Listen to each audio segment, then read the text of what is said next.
consortium meeting where we will discuss issues around radicalization and rehabilitation in prison with radicalized offenders, mostly people who have been what we call foreign fighters, but also other offenders who have been convicted for terrorist-related charges. And you know, we have some cases of that in Norway. How should our societies handle those that have left the European countries in order to join organizations like ISIS, the Al-Nusra Front and other jihadi movements involved in terrorism? This is one of the issues we'll discuss.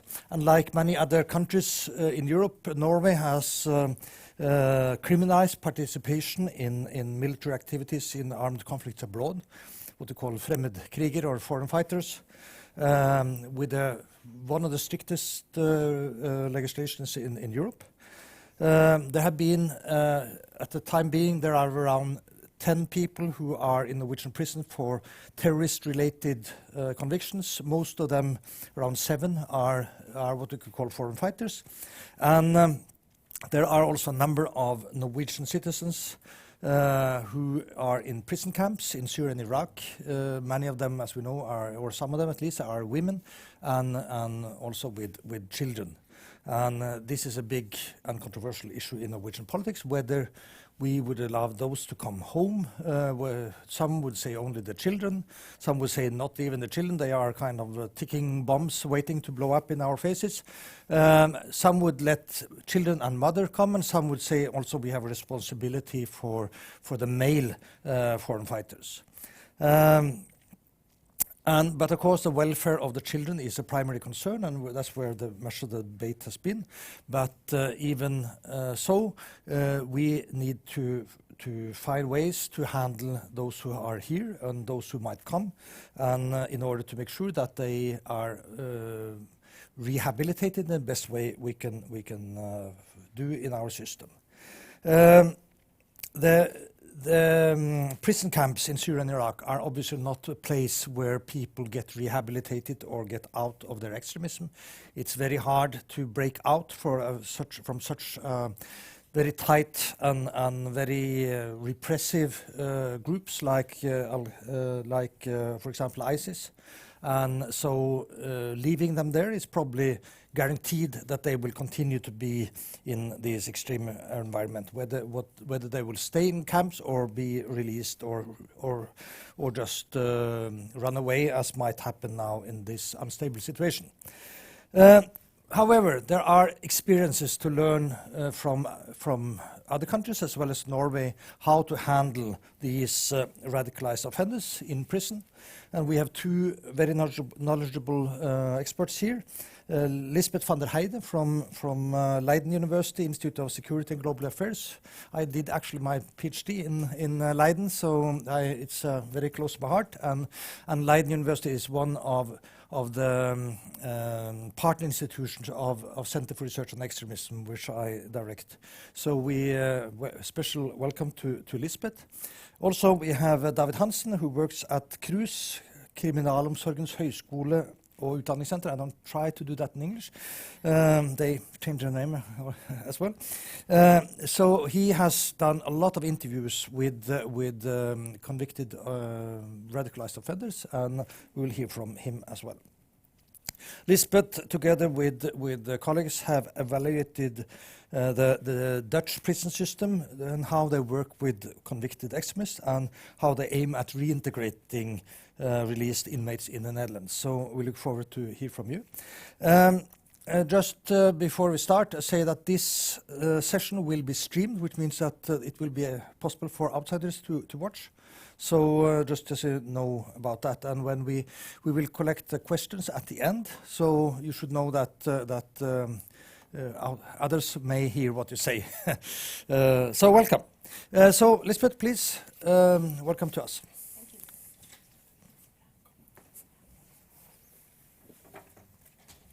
Thank you, Tora. Thank you all for being here early in the morning in the cold, although for you that's probably what you're used to. I brought my, just in case. Yeah, so as Tora already said, I will be discussing with you today what are we doing in the Netherlands when it comes to dealing with extremist offenders. Just a very short bit about my background so you know from what perspective I'm standing here as well. As Tora mentioned, I'm working at Leiden University and I also work at the International Center for Counterterrorism, which is also based in the Netherlands in The Hague. And for Leiden University, we mainly focus on terrorism in the Netherlands. So that's, for example, where we conducted the evaluation of the Dutch reintegration policy. And for the ICCT, we actually mainly work abroad. And for ICT, I do a lot of training in prisons for prison staff in other countries. Countries like Philippines, Mali, Nigeria, very much focused on much more broadly what do you do when you have terrorists in prison, ranging from risk assessment, interventions, but also how to set up, for example, aftercare and monitoring if you don't have probation services. So throughout the presentation, I'll mention a lot of examples of both some of the things that other countries are doing that I've worked in, or, for example, the Dutch context, of course. The focus will be on that, but also to give you a sense of some of the decisions that are being made around the world and how they relate to what we are doing in the Netherlands, but also how that might be or might not be relevant for Norway. Basically, the questions I want to discuss with you today are pretty straightforward. The focus is on prisons. You could say very roughly, of course, the idea is people go into prison and then you want to know how do they come out. Generally, that's an important question to ask with terrorism, in a way even more so because, of course, of the societal impact of terrorism. When it comes to prisons and terrorism, or prisons and extremist offenders, you could say the main question is, first of all, when you get people that are sentenced for terrorism, where are you going to put them? That's the most straightforward way of putting that question, which really comes down to housing. So how do you incarcerate them? Do you incarcerate them together with other extremist offenders? Do you spread them across the country, put them together with other criminal offenders, for example?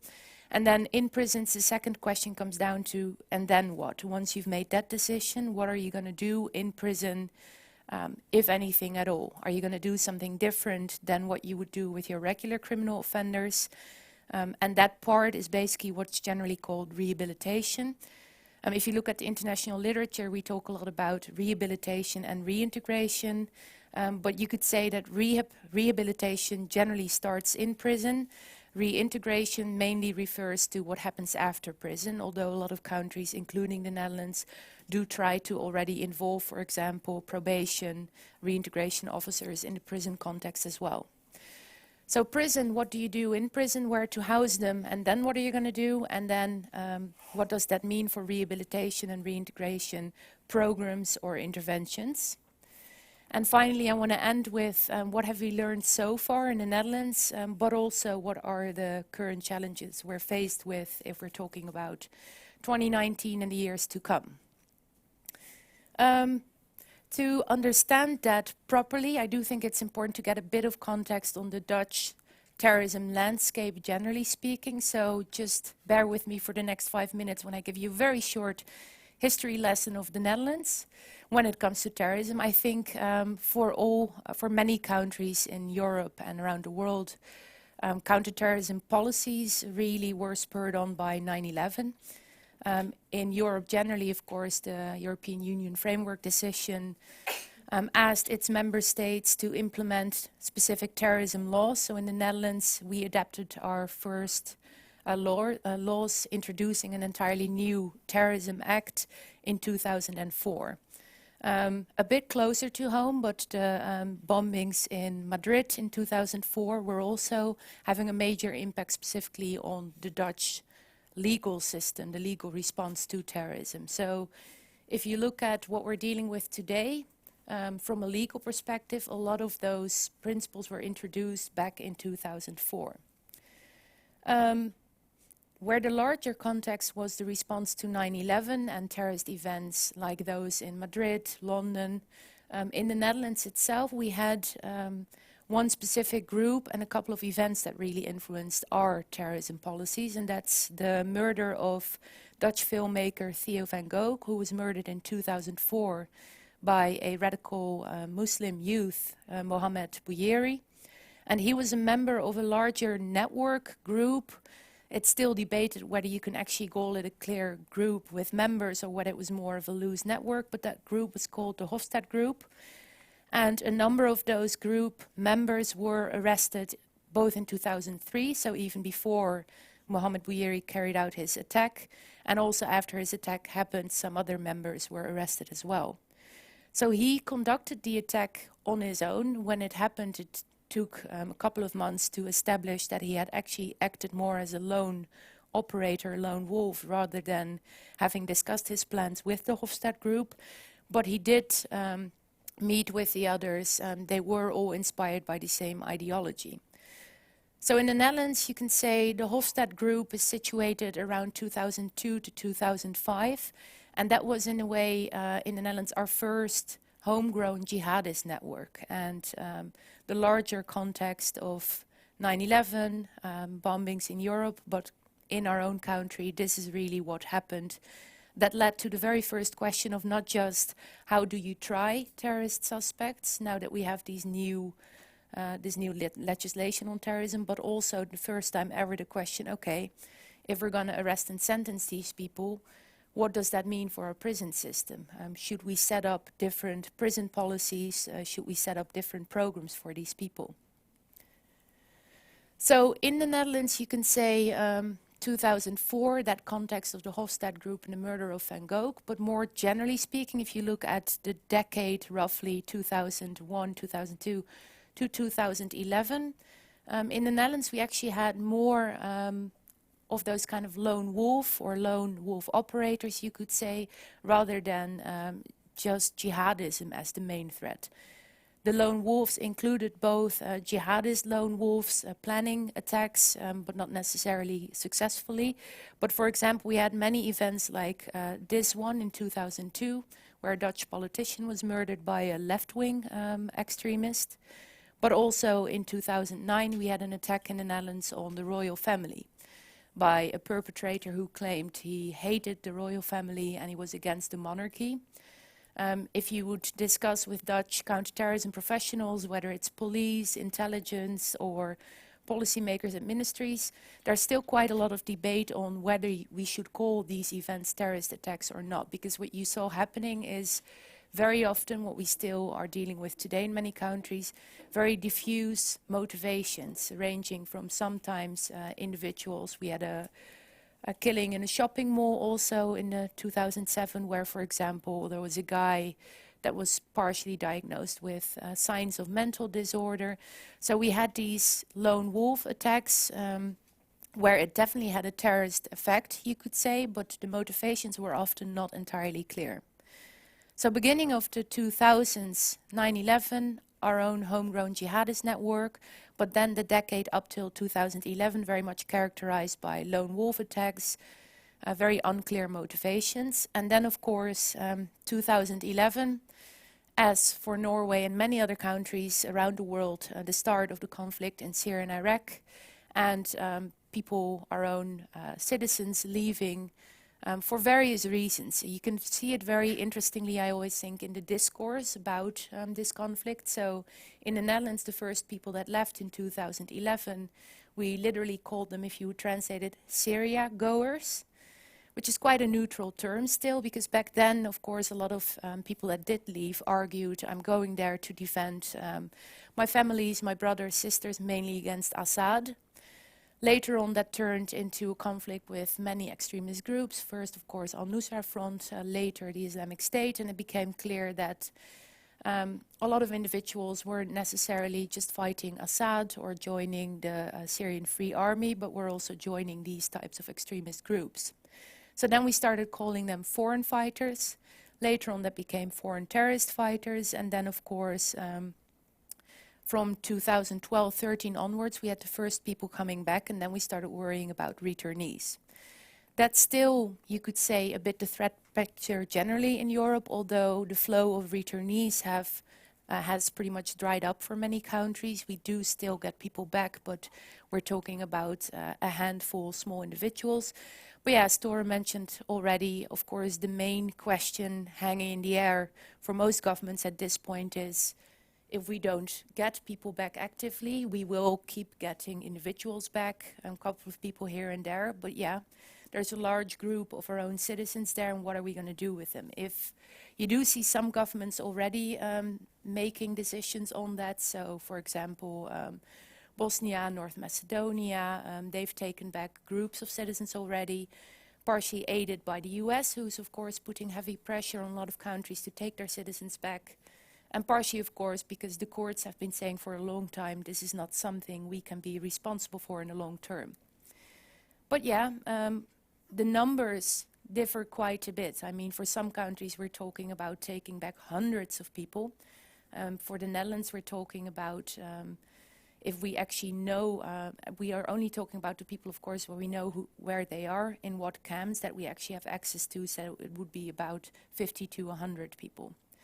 And I think often we tend to overlook the fact that many, many individuals are still out there at places where we either don't know, under the radar, still fighting an insurgent war with Islamic State, or have fled elsewhere. And a number is still, for example, in Iraqi prisons, Turkish prisons, and when we have this discussion about who to take back, we mainly talk about the people in camps that we know actually need to go somewhere.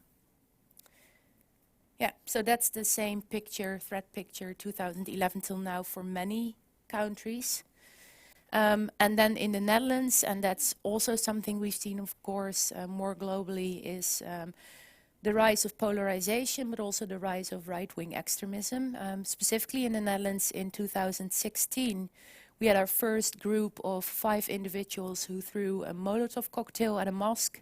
And these were the first 5 individuals that were sentenced for terrorism in the Netherlands, being right-wing extremism. So before that, everyone else was sentenced for jihadi terrorism. So this gives you a rough idea, I think, of the threat landscape, the terrorism threat landscape in the Netherlands. And then, of course, aside from these both global and national developments, if you look at it from a legal perspective, the judicial perspective, a lot more has been made possible over the past years, which has a heavy impact on what happens in prisons, especially over the past years, the criminalization of many preparatory offenses in the European Union. So not just anymore having joined a terrorist group, but also financing, conspiring to, recruiting, those things. Often much harder to prove. And once you do get some evidence, it often leads to very short sentences, which of course poses some pretty big challenges in the prison context, because all of a sudden we're dealing not just with a clear group of prisoners that are generally sentenced for a very long period, but in the Netherlands, I mean, you mentioned in Norway, you have some of the highest average sentences. In the Netherlands, we have the opposite issue. Our average sentence for terrorism-related offenses is 3 years. But many people are sentenced for example, 1 year, 6 months, and then they do get out at 2/3 on conditional release. So all of a sudden, if you look back at the Hofstad group members, there we were dealing with individuals that were sentenced with a life sentence or 10 to 15 years. So then you get people in prison where you know you have quite a long time to work with them. That's definitely not the case anymore. We very often have people that will be in prison for a couple of months to a year to maybe max 1.5 years, and that makes your approach to what you're going to be able to do with them quite different. That brings us to the general question of prison. You could say, prison, what is really a good prison?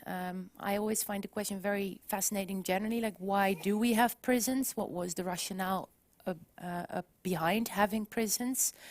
There's many different goals that prisons have. If you think about the Latin penitare, which is what we get our word penitentiary from, that goes back to pondering one's sins, thinking about what you have done. In a way, of course, prison is a place where you put people to protect society from these people, but it's also a place where you put people with the idea that they are going to reflect on what they have done or change their life for the better. At least that's what you're hoping will happen.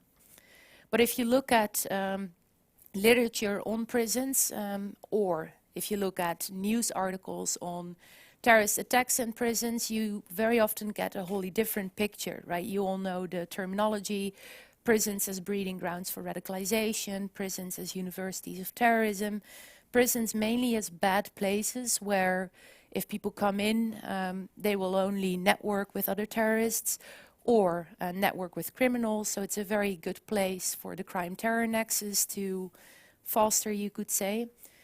And in a way, if you look at the prison context from a psychological or criminological perspective, that makes a lot of sense, because prison by definition is a place of isolation, a place of stigmatization. It's a place of punishment, and it's not a fun place to be. And you generally have a lot of group processes that take place in prison. So there's quite a bit of research out there that compares, for example, terrorism recruitment to gang recruitment as well, because in a way, group processes, looking for group membership in prison, looking for people to identify with, to socialize with, that's a process that you see anywhere in prisons. So given that prison is at the very least a vulnerable environment for anyone who goes there, then what are you going to do given these many conditions that make it difficult places for people? At the same time, if you look at it from a government perspective, prisons also offer a very unique environment. For many offenders, if they weren't on the radar before they did something, it might be your only chance as a government, as a society, to be able to work with an individual. You have them in a controlled environment, you have them for a clear period of time. So in a way, it's a pretty clear environment to be able to carry out a number of interventions and see if you can change something. The difficulty is then that prisons can be, you could say, any of these three things. In the academic literature, there is a lot of literature that focused on that middle perspective: universities of terrorism, places of recruitment, hotbeds for radicalization. But there's also a much larger body of literature, especially in criminology, that focuses more on prison interventions, all kinds of different offenders, and also all the potentials for positive interventions. So prisons as incubators for positive change, you could say. And then there's, of course, also the view of prison as a sort of deep freeze, in the sense that people go in and they come out more or less the same. And of course, the length of time that people spend in prison is going to have an impact on what it becomes for offenders. If you think about it, it really means that prisons are difficult places because they have to connect two, in a way, very opposing goals. On the one hand, the repressive goals, the punishment and control goals, and at the same time, you're punishing a person, but you do want them to change in a positive way. You also want to focus on the preventative side.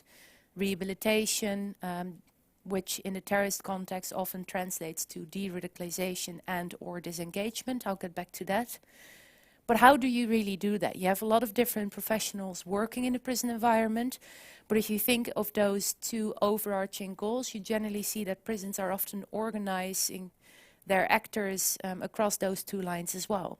So most prisons have a very clear security apparatus with prison guards, prison intel sometimes, all very much focused on security and control. And then prisons might have individuals trying to work on the second goal, the preventative goal. That could include social workers, rehabilitation officers, psychologists, and so on. But yeah, for example, if you look at many countries around the world that are dealing with very large numbers of terrorist offenders in prison, what you see is that the focus becomes much more on the control and security side, and that the number of personnel is also much higher when you focus on the security side. Many prisons do not have psychologists or social workers, or might have only one that has to deal with many, many offenders. So the challenge in prisons is, how do you balance these competing goals and objectives? How do you come up with realistic interventions, and how do you focus on incentives for prisoners? If you look at that question of how to incarcerate extremist offenders, there are basically 3 models out there that are being used. Pretty straightforward. The first one is the concentration model, so it comes down to you put all your terrorist or extremist offenders together in one place, you concentrate them, and you keep them away from other offenders. The second one is the dispersion model, where you basically put a terrorist offender with other criminal offenders, but not with the other terrorists. So you can put them in all your regular prisons, but you kind of try to avoid that they are in touch with other terrorists. And the third model is isolation, where you try to put terrorist offenders really one-on-one without putting them in touch with anyone else, you could say. If you look around the world again at what different countries are doing, what I found is that most countries who have the luxury to design something for terrorist offenders have opted for the concentration model. So very often they have said, well, and then we're talking about countries like the Netherlands, Germany, Belgium, the UK, where they say, okay, we had to make a decision, we're going to decide to put them all together and separate them from the other criminal offenders. The reason for doing that, often the number one reason is to prevent terrorist prisoners from radicalizing other prisoners. The dispersion model is often the model that countries have by definition if they don't have resources. So countries like the Philippines, Nigeria, Mali, they didn't have the money to build new prisons or create new prison wings. They generally have as their biggest problem over-congestion, so way too many prisoners anyway. So they often, by definition, just continue with that model and put terrorist prisoners with the general criminal offender population. The isolation model is quite rare because in many countries there are human rights considerations that forbid a government from really isolating a prisoner. But for example, Singapore has an isolation prison model for terrorist offenders. And in a way, it's an interesting question what Norway is really doing, because we'll hear more about that in a minute. But to a certain extent, Breivik could be viewed as the isolation model on his own, of course. And if I ask this during trainings, for example, and I ask prison staff, what would you prefer? Most prison staff usually opt for option number 3, because they think, well, isolation in a way gives us most access and most opportunity to work one-on-one with an individual. However, in the Netherlands, for example, there are pretty clear rules. We concentrate them, but they are in a cell on their own, but there is a certain number of hours a week that they have to be able to have contact with others. So bringing us to the question, well, the question of how do you incarcerate them, of course, heavily dependent, as I just said, on what your circumstances are. This is a prison in the Philippines. This is a pretty general picture, very exemplary of many Filipino prisons. And this is just to show you that the congestion issue basically doesn't allow you to either isolate or concentrate your prisoners. Because even if you're trying to put them separate in one wing, for example, of a prison, most often this is, for example, a basketball field that's being used to sleep or to be able to go out there for prisoners. So in a prison context like that, you do not have many options. This is Singapore, this is Changi prison. Well, of all the prisons I've visited, this was probably the most orderly one. You can just see it from the picture. Very clear cells, very well kept. Very under-congested, that's not even a word, but basically they had a lot of empty cells, so a lot of time and space to work with individuals. That doesn't necessarily make it a nicer environment for prisoners. I've often thought to myself, well, if I were a terrorist, where would I like to be incarcerated? This is pretty Kafkaesque to a certain extent as well. Same goes for this is our prison in the Netherlands. We have 2 terrorism wings in 2 prisons, 2 different prisons in the country. And that's where we keep all of our terrorist offenders, but it's a very strict regime.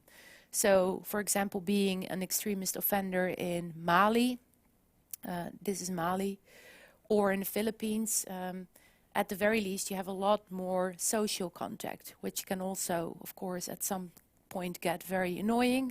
Who wants to be surrounded 24/7 by others all the time? But yeah, they're really at different ends of the spectrum, you could say, and both have benefits and disadvantages for the prisoners themselves as well. This is a picture I found of Breivik cell. Well, some of you probably know a lot more about his prison regime, but he's incarcerated in isolation, but he does have 3 cells to himself to allow for him to have a recreation cell, an outside cell, and his bedroom, you could say. But yeah, this is just to illustrate that whole question of how do you incarcerate him is a nice one to ask, but you're going to have to start with what is our current prison system and what are our possibilities before just deciding off the bat. So what we do in the Netherlands, we concentrate suspects and offenders, meaning, of course, quite often we have individuals that are arrested because they have committed an attack or because a plot was foiled, and they also end up in the same terrorism prison while awaiting their sentence.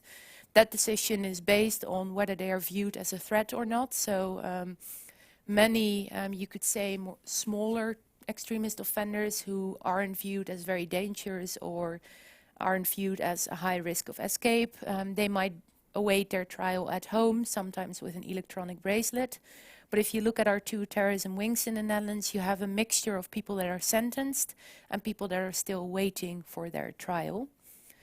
In those 2 terrorism wings, we put quite a big emphasis on assessment and profiling. For example, when they arrive, the first 10 weeks they spent in a reception and diagnostic center where risk assessment is conducted to get a sense of who are we dealing with. Many factors are looked at, like someone's criminal history, someone's network, someone's motivation, someone's family background, basically anything you can think of. And then in the end, we do concentration, but then we do what we call differentiation. So even though we concentrate all our terrorist offenders in these 2 prisons, we still make a distinction between, on the one hand, ideologues, and on the other hand, followers. So based on those first 10 weeks and the risk assessment, in the end it's decided, okay, is this more of a leader person, an ideologue? If yes, we put them separate from the followers or the criminal opportunists, the one who are viewed as less motivated by ideology, less of a leader figure, more the follower. So just to give you an idea, we have those 2 terrorism wings. Those terrorism wings consist of smaller departments, and every department has roughly on average 5 cells. So you can have in one hallway, you could say 5 individuals, and then in the next hallway another 5, and the next another 5, and that together makes up the terrorism wing. So within those smaller departments, you can have one with leaders and a couple of other ones with followers, for example. The idea behind it, as I said, in the Netherlands was first and foremost, as for many other countries, put them separate from other offenders so that they don't radicalize others. But there were 2 other reasons for putting them together, and those were, on the one hand, to allow for specialization of staff. So basically saying, well, we don't have a lot of people who know a lot about terrorism yet, who work in the prison environment, and we want to be able to train our staff specifically on what is terrorism, how do you recognize radicalization, how do you do risk assessment, but also on the intervention side, we want to have psychologists, but also imams or religious workers who are able to deal with the ideological aspects, for example. So that was the second reason for doing it like that. And the third reason was basically the idea that if you separate them from other offenders, it also makes it easier to work with this specific group on rehabilitation. Because if you would have one terrorist offender in a prison with 200 regular offenders, then you might have to come up with specific interventions for that person. You might not even have the ability to do that in that prison environment. So the idea was, we don't want them to radicalize other prisoners, we want to have specialized staff, and we want to be able to come up with specific programs and interventions for this group.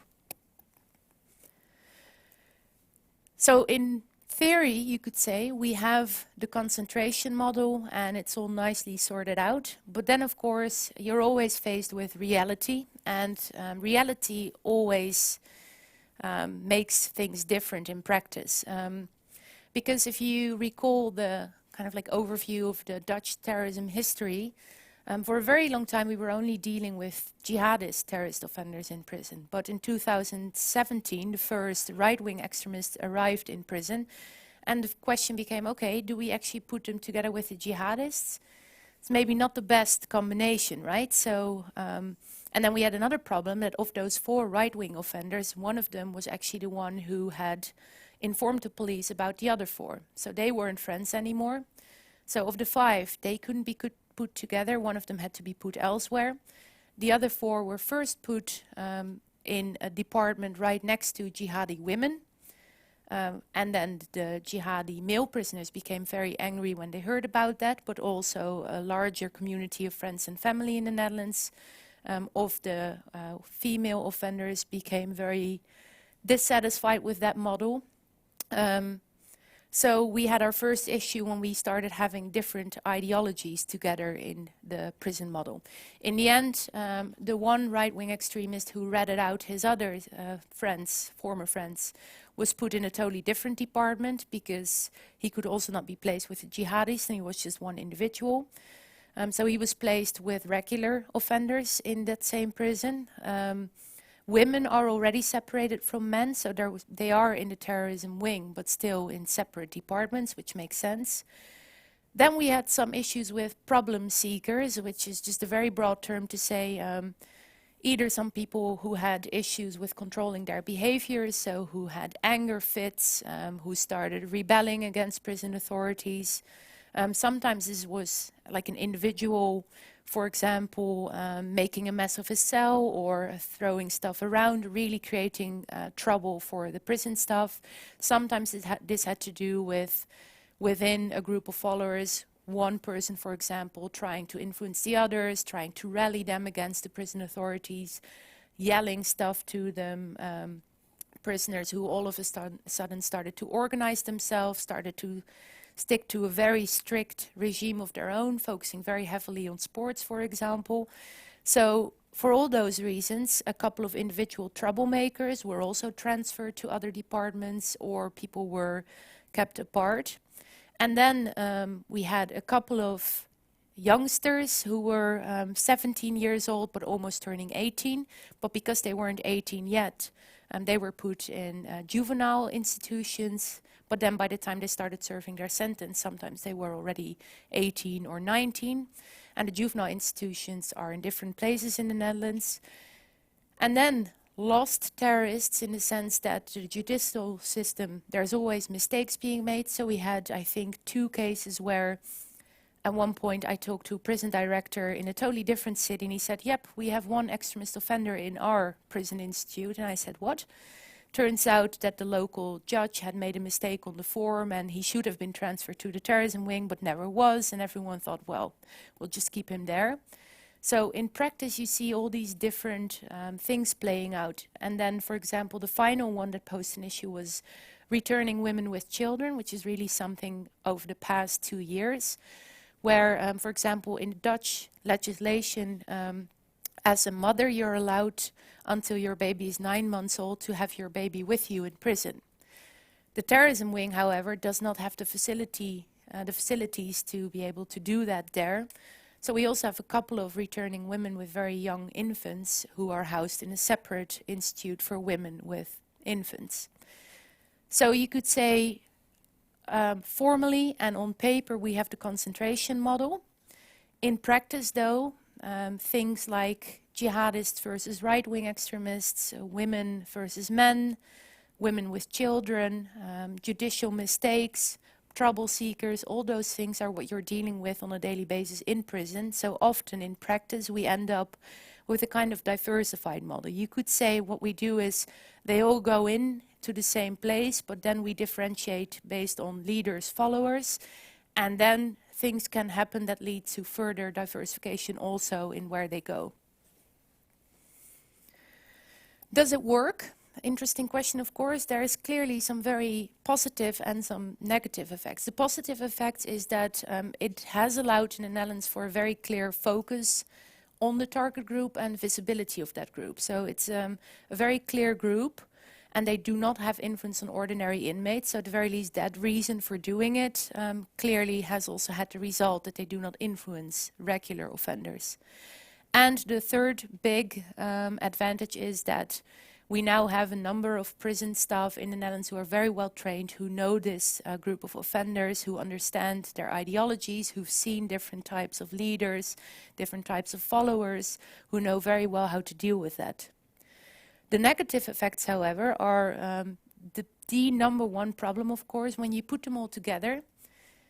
How is that really going to help you rehabilitate them, especially for the ideologically committed ones, so the leaders, who are always going to be the most difficult group, but putting them together makes it very difficult for them to change their attitudes, their beliefs, their commitment, their intent, for a large reason because they're often with other leaders who also look at each other to see if they're all sticking to the same ideology and still staying strong.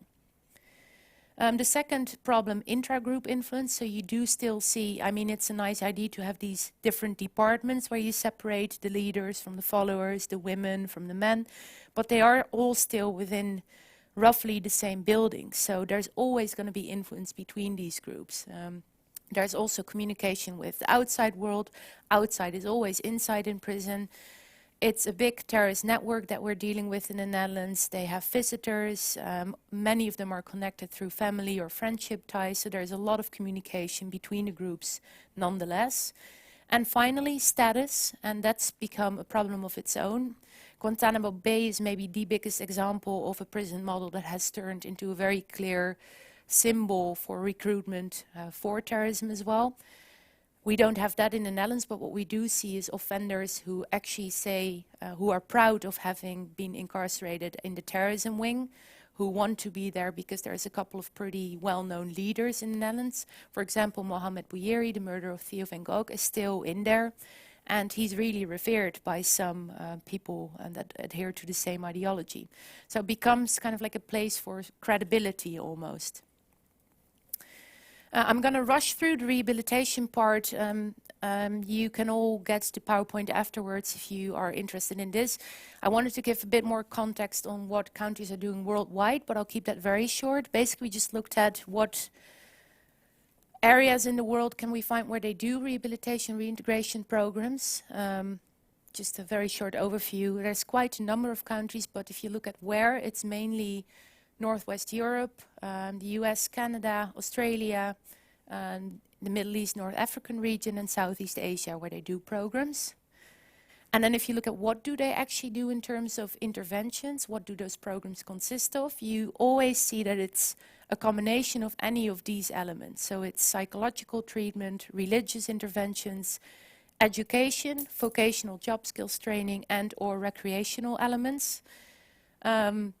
Just to give you some example, psychological treatment, there's a whole range that countries can use, of course, including one-on-one counseling, a specific cognitive therapy, for example. Religious interventions, this is in Singapore, they have set up what's called the Religious Rehabilitation Group, RRG, a group of imams, religious elders that work one-on-one with prisoners. Yemen, for example, has the Yemen Dialogue Committee. That is more focused on group discussions. Education, of course, is pretty straightforward. In a way, it's often the easiest intervention to do, allowing extremist offenders, just like any other criminal offender, to follow a study from prison. Same for vocational job skills. So you often see that most prisons, also, for example, in Mali, in the Philippines, do have education and job skills training. This is, for example, a clothing atelier in Mali prison. And then the final one, the recreational one, Saudi Arabia is known for, in a way, its most comprehensive program because they have all those elements. Recreational can be either purely recreational in the sense that, for example, sports are on offer, but in some countries, recreational elements are really also used as a rehabilitative element. For example, teaching offenders how to deal with losing or how to control anger, either through sports, but art therapy, for example, to deal with trauma. Sri Lanka has a quite extensive program for Tamil Tigers, and they have a large emphasis on all kinds of recreational therapies, for example, dance, for reconciliation and those types of things. If you look at those, this is the Philippines, this is education, and this is an electricity class for terrorist offenders.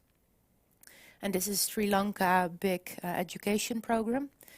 If you look at these though, and you ask yourself what's really different about what we do for regular criminal offenders, and we found that it's really only those two, because what sets terrorist offenders apart, usually two things, ideology and the network. And when you look at treatment of the ideology or interventions for ideologies, we found that most countries in North Africa, Middle East and Southeast Asia do that directly through religious interventions.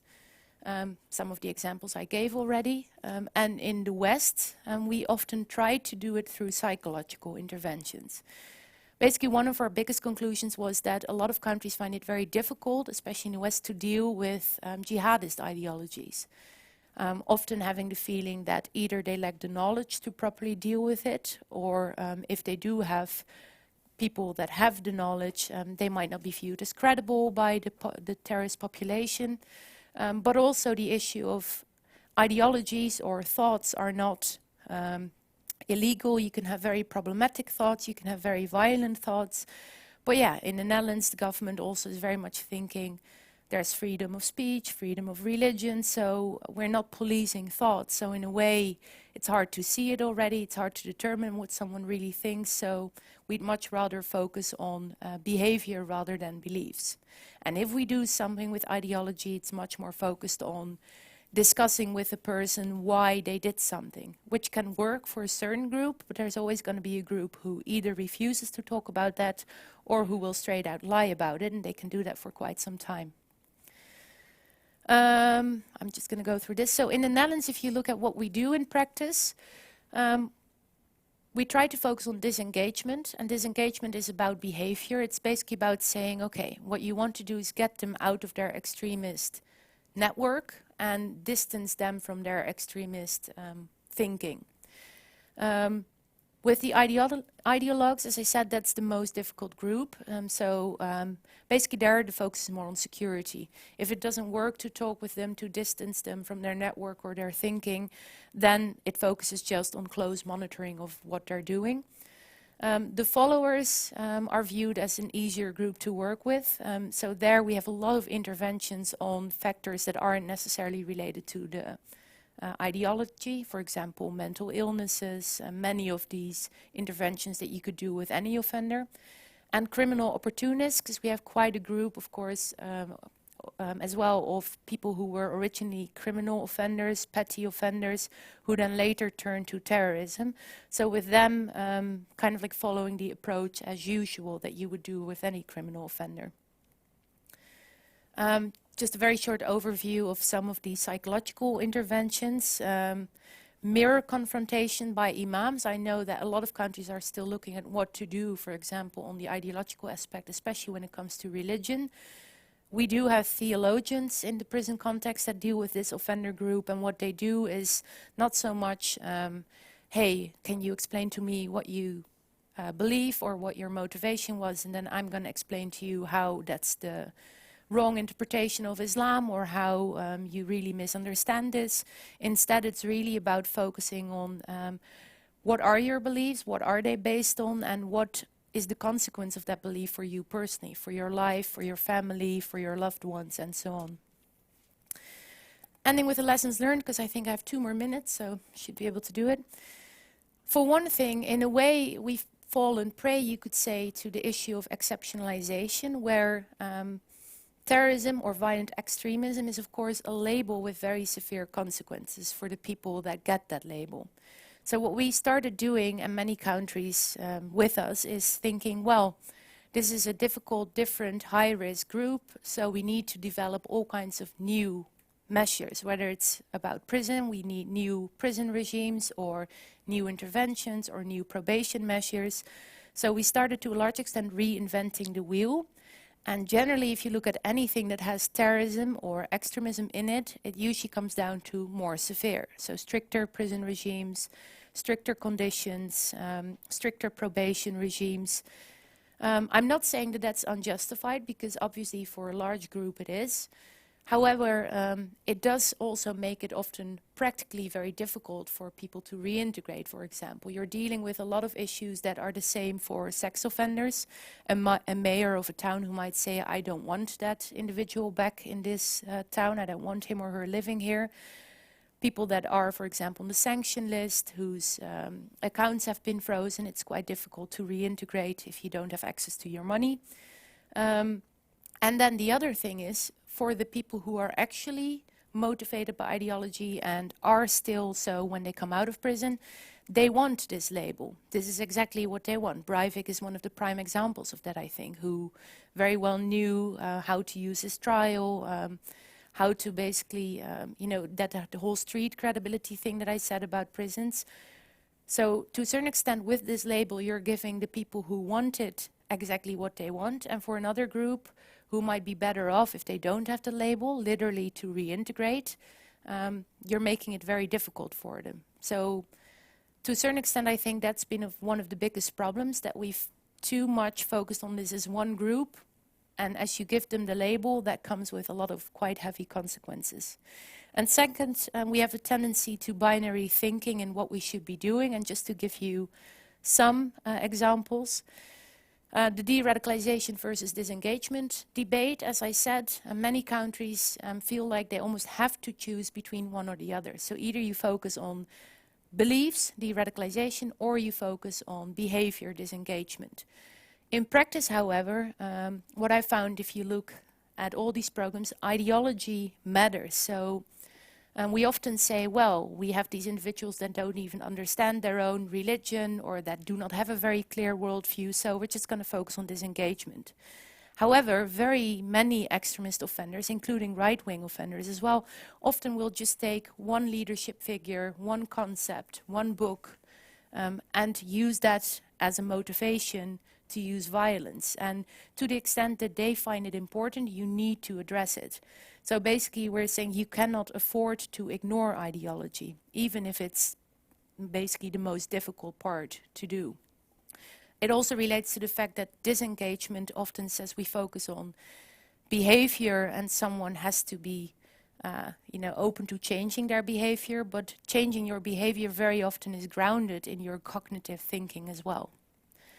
The second one, mandatory versus voluntary, also a very interesting one. Many countries are thinking, well, should you basically tell extremist offenders they have to follow a program or an intervention, or should we wait until they're willing to, because maybe that has much more success?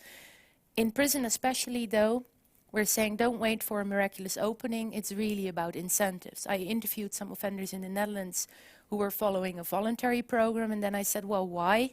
And one of them said, well, because I'm still waiting for my appeal, and my lawyer said, do this voluntary program, that looks good for the judge, of course. And in prison, it's very often reasons like you might get more calls, you might get more time with your family if you show positive behavior. Prisoners know this very well, and I always compare it to, for example, if you look at treatment for alcohol abuse, why do people follow treatment? It's often not because they really want to change, it's because they need their driver's license back or because their wife is mad at them. And one of the first things you do is you start working on their own commitment to it.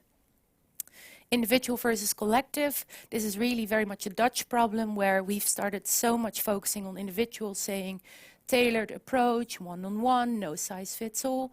Whereas anyone I've talked to and I've interviewed and I say what's different about terrorists, it's the ideology and the network. So with terrorists, much more so than with any other regular offender, you can do a ton of interventions with an individual, but if you don't focus at all on the network behind it, where do they go back to when they come out of prison? To a large extent, and I'm not sure if that's the same for Norway, we're talking about reintegration for a group that never really integrated very well. So if you don't look at that broader context, it's going to be very difficult to change something for the better. It's always about the networks. Finally, where are we now? How to address these challenges? Well, just here behind this. Right now, we've made that distinction between leaders and followers, and right now we're saying that's too simplistic of a differentiation, because within the group of leaders, you've got very different figures, but in the group of followers as well, you've got people with mental issues, you've got criminals, you've got people who are very susceptible to influence. So just saying leaders and followers, that's not going to cut it anymore, especially now that we're also dealing with women, with younger offenders, with right-wing, left-wing jihadism. So we're saying maybe we shouldn't do that anymore, but focus more generally on differentiation, focused on what types of interventions we think people need. The ideology part, we still haven't solved that one. We have theologians, but one thing that we concluded in our reintegration approach is that we don't know yet what we're really aiming for with that. What do you want to change on the ideology and how do you monitor that? The terrorism wings, the TAs as they're called in Dutch, are to a certain extent a self-fulfilling prophecy. As I said, with the status, so aren't you almost creating terrorists when they go there, especially for the people who weren't very ideologically motivated? So for that reason, maybe you should already say, we only do concentration for those that we think are highly problematic, and the other ones we disperse. And lack of room to try and fill, that's really from a government perspective, and that has to do with governments are very often very sensitive about this population. They don't allow for mistakes, they are afraid for their reputation. So technically there's a lot of things that you would like to try from a research perspective as well. See if you incarcerate 5 high-profile ideologues in a normal prison, just to see what effect that has. But from a security perspective, from a control perspective, governments often don't allow that. I think that means that we need a lot more research. The problem with research is we need trust from the government and access, and I think that's something that many countries are dealing with. Basically in the Netherlands, our government keeps knocking on our door saying, hey, do we have new insights from the academic world on what we should be doing? And often we can say, yes, I know that colleagues in Norway or people there have tried this, or in Denmark they've done a mentoring program. But we always say, well, let us research it here. Give us access to prison, give us access to data. And that usually is just a big no, a closed door. I found it personally much easier to do research in Mali, in the Balkans, in the Philippines, compared to doing research in the Netherlands, for example. And it requires openness about what works and what doesn't work. In the Netherlands, I think we're quite good at that. For example, our evaluation of the Dutch reintegration policy also clearly pointed out some stuff that really doesn't work. And happily, we have a government who is willing to let us write that down and present it. And that's not always the case, of course. I can't count the number of times that I've sat in meetings with government officials who say that everything is great and they have the greatest policy in the world. And that's often not something you learn a whole lot from. You often learn most from your mistakes. In the end, I think it comes down to political will, really political will on behalf of the government to say, look, this is what we know, but there's a lot we don't know. We need to find that out, either by looking what other countries have done, but also by allowing for research and allowing for trying new things that might fail as well. That's it. Thank you very much for your attention. I think we will save the questions until the end, so we take a 5-minute break just to stretch your legs, and then we are back here and listen to David Hansen. So 5 minutes, and then you don't forget your questions. Yeah.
in Norway, and also what the Norwegian prison service is doing with their population.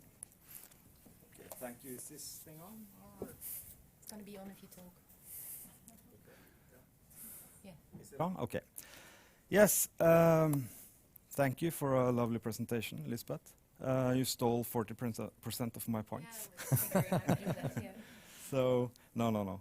I was expecting that, but yes. So, as Tora said, I work on the at the University College of Norwegian Correctional Service. I have to look at the page, and I also have a small position at the Norwegian Police Academy, where I do work on hate crimes. So, as you can see, I have a disclaimer here, which is it's to say that these things I'm going to say now, they reflect my own opinions and my analysis, and they are based on my own fieldwork in Norway, which have been, among others, published in these chapters and articles. So, radicalization in prisons. Lisbeth already taught you all about this. There is a tendency to, of course, overemphasize the theory of having radicalization in prisons without necessarily emphasizing what kind of prison systems that you operate in. And particularly that is the case for both the Netherlands and Norway as well. So obviously myths like these tend to come up every time there is somebody conducting some kind of attack in the West, and they look at his or her background, and they find out that this guy has, or this person has been in jail. So, yeah, another one. And of course, some of the attackers that have been involved in terrorist attacks in the West, and most particularly in Europe the last 5 to 6 years, they have criminal backgrounds. However, there is quite few hard evidence, very little evidence to say that they were actually radicalized in prison. What we know that we can say for a fact is that, okay, a lot of these guys have been criminals, petty criminals mostly. They have spent some time in jail. But we have to tone down this whole notion that everybody going into prison will be radicalized almost automatically. What we also see, there's a huge problem in that certain inmates of Muslim backgrounds, they come in and either revert or they convert again back to Islam. They do certain stuff, they say certain things, which are being confused as some form of radicalization. I won't say it's no radicalization at all, because it do happens, even in Norway, but we need to step a little bit back sometimes, lower our shoulders, in order to find out what it's really about. As Lisbeth was briefly touching upon, what we fear most is that toxic mix of what happens when somebody with a political ideology, somebody with the expertise to use a weapon to make a bomb, to do money transfers around the world, and to do bank robberies, etc., come together and try to do something, or that toxic potential there, that is like the worst possible scenario you can think of. But at the same time, we have to consider who ends up in prison. Mostly, it's not innocent people. There are, at least for Norway and the rest of Europe, a lot of psychology involved, a lot of drugs involved. People are doing a lot of bad stuff on the outside. They might as well have been capable to having done or to do something on the outside without having that prison experience. Again, not apologizing for anything, but we need to think about it. We need to lower the shoulders. We need to go in and find what the real issues and problems are. At the same time, we see that organizations like this subgroup of the IS, a group of British young men under the banner of Rayat at-Tawhid, they are certainly targeting criminals both on the inside and the outside. I agree very much with the Police Security Service when they, in their recent threat assessment, say that we have to think about if radicalization occurs in prisons, how long does it last? And what is it really based on? Is it grounded in something else? And we will follow up on that a little bit later. As Lisbeth already showed you, prisons can be vulnerable locations. Some of the factors are listed here, but I briefly want to mention the idea that inmates, regardless of political ideology, religion, or whatever, they are a little bit more radical or extreme than the general population on the outside. They do indulge in a little bit more crime. They do take a lot more drugs, steal more cars, rape more people than the average Joe in society. So, of course, it's a vulnerable group. Of course, people that end up in prison, they are not what we call in Norway A4. And as Lisbeth was talking about, this isolation, the feeling of being stripped away and the practicalness of being stripped away. The pains of imprisonment can be an important factor. And you already talked about overcrowding. We are not overcrowded in Norway at all. We are in the situation where we are putting 2 and 2 together in some cells. For women, we actually put more than that sometimes. But we are not nearing a situation where overcrowding is an issue. But as in every place, in every corner of the world, prison represents something of a shock. It represents something of a crisis that may push certain identities into what in theory is called a cognitive opening. A cognitive opening that might lead certain individuals into search for meaning, search for content, search for new environment. In that space, cynical radicalizers can be a very negative influence. And we should also not forget that people are scared when they're in prison. Well, I teach at the facility where we train our correctional officers. And it's with great pride they go out of our 2-year college degree program and think that they're going to do the best for the inmates. And they do. And they also think we are there for the inmates. And I talk to them about, do you think the inmates are afraid sometimes? And it's not that very often that you get that reflection. Whereas when I talk to the inmates, they express fear all the time. All the time. And that does something to you. That makes you go into a little bit more aggressive position. That makes you look into more harder friends, locate more harder environments, gangs, somebody who is perceived as a very dangerous person in order to buy you some kind of protection. Now, another factor that we usually talk about as a factor for a driver for radicalization in prisons is discrimination. So, is there any discrimination going on in Norwegian prisons? No, in theory. I mean, we're doing it very good. We are very reflected. We have this 2-year degree program, and we have recruited a lot of people that reflect society as a whole. But the perception of being discriminated is quite hard. The perception among inmates that, hey, these guys have a priest coming every Sunday or every Wednesday or whatever, but we never see the imam. That is the real feeling. And it's, of course, being amplified by stuff within society, both on the outside and on the inside.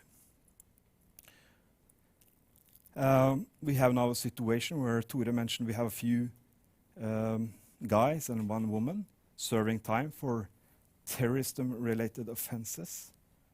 We have a lot more than we had in the past.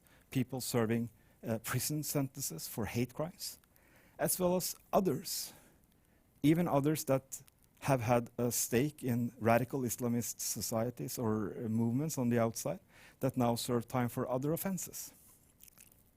And like you talked about, they might be looking to enhance their status, keep their status, or use that perception of themselves. We also talk about virtual presence. You don't have to have Breivik sitting in the cell next to you, but you can have contact on the outside anyway. This has been openly talked about in the Norwegian press on different occasions throughout the last few years, that we have problems with mobile phones. And if you have a mobile phone now, you basically have access to the world, and they have access to you.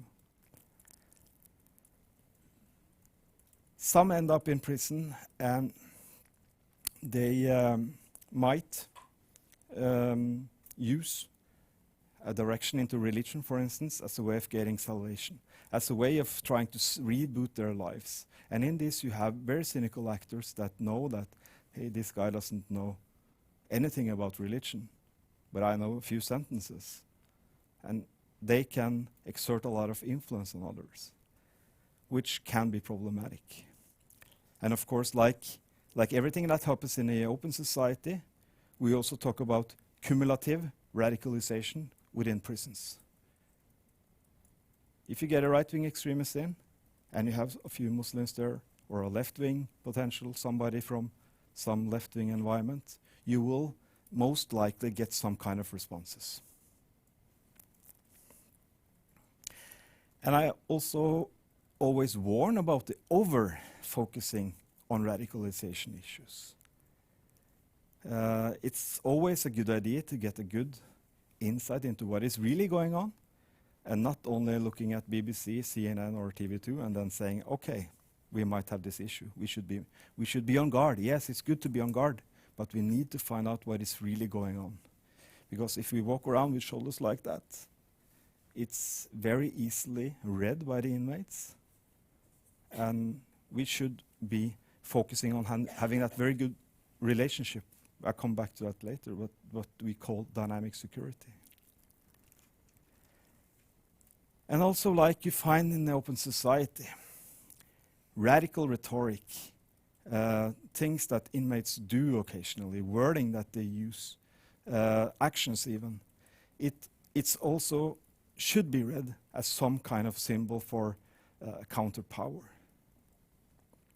And right now, it has been for a few years, Islam, both in the open society on the outside as well as in the prison, is sort of like the underdog. It's not meant to be a demeaning concept, but it's the individual, the group, which is in a defensive position.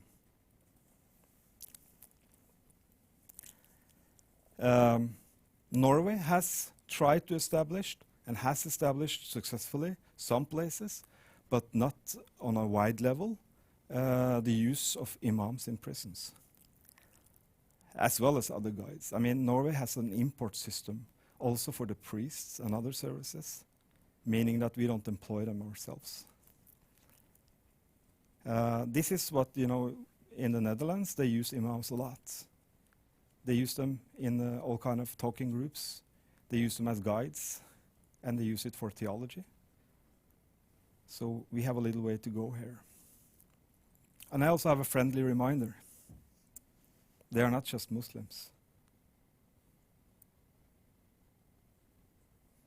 And as you may have been acquainted to, some few weeks ago, this guy shot his stepsister and tried to he conducted a terrorist attack inside a mosque, the An-Nur mosque in Bærum. But fortunately, he was put down by two elderly gentlemen. However, we are still focusing mostly on Muslims in prisons. And in this, my personal opinion is that there's a huge challenge, because still, even if we have the world's best education of correctional officers, and we use the most skilled partners inside the prisons, they don't necessarily have the competency to differentiate between religiosity and radicalization. Because what we see, what I see in my research amongst Muslims in Norwegian prisons is that not only a few of them, but a huge majority, they quickly revert back to Islam or convert to Islam. And they start practicing some things that actually can scare off other people, that can make people think that something is happening, which they of course should, but we should of course land it as soon as we can. What is difficult is that a lot of these guys, they turn to a very hard version of Islam. Of course, they are in prison. In the US, you have a brilliant researcher called Mark Ham. He refers to this kind of prison Islam as Prislam. Now, we're not there in Norway yet, but we are seeing tougher versions. We are seeing versions of Islam that don't necessarily resonate with somebody who's a pious Muslim on the outside. It's not very often that you will find a lot of theological competence. You have like a surface way of knowledge, even amongst the so-called foreign terrorist fighters, and those that are supposed to have the very solid ideology. And since they are quite new in their religion, I often find something that I like to refer to as the Cat Stevens effect. Some of you guys are old enough to know of him.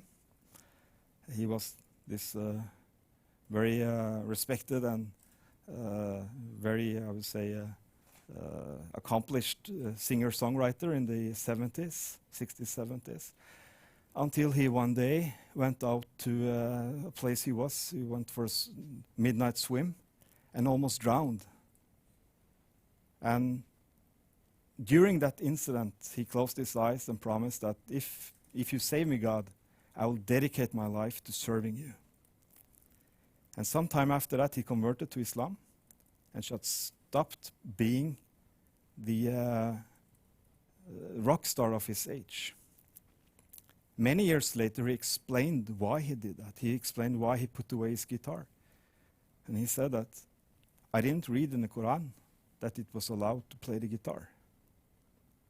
Whereas most Muslims, most people believing in a faith, they will do things and only stop doing it if they find positive experiences or readings that this is not allowed.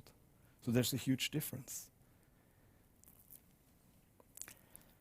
So again, very often, this is often picked up by prison authorities in Norway and elsewhere as well. You find a lot of empirical examples about it. It's being viewed as some form of radicalization.